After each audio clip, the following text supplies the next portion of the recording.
I was a family law litigator for 20 years before I found mediation. And what inspired me was that I quickly realized as a family law litigator that putting a family through a process that was designed to manage car accidents and breach of contract actions wasn't really the best way to try and help a family restructure.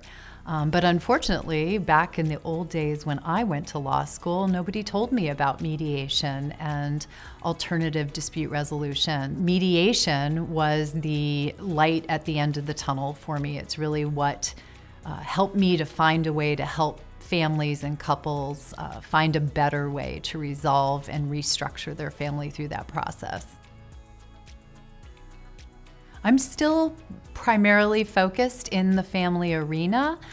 These days I don't do as much mediation as I do sort of acting as a consultant to the entire family structure that is going through the divorce process. So I will often work with both the parents and usually the children, and I tend to work with a lot of high net worth and ultra high net worth families. So I work with their advisors and their financials, and I help pull together their team. So my practice has moved away from day-to-day mediation itself and has really moved into helping the entire biosphere of that family or that group's divorce move forward in finding all of the resources that they need and being one of those resources for them.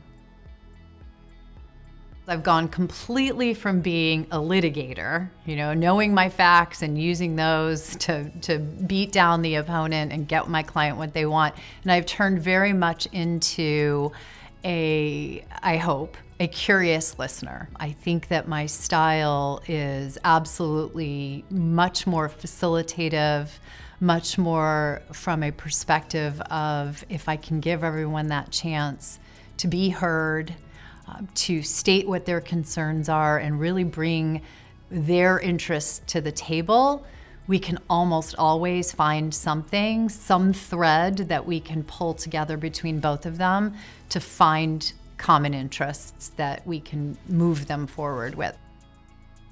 I feel success and feel successful helping people to find that path where they didn't see it before, to working in the family arena of dealing with divorce and post-dissolution matters and all of that.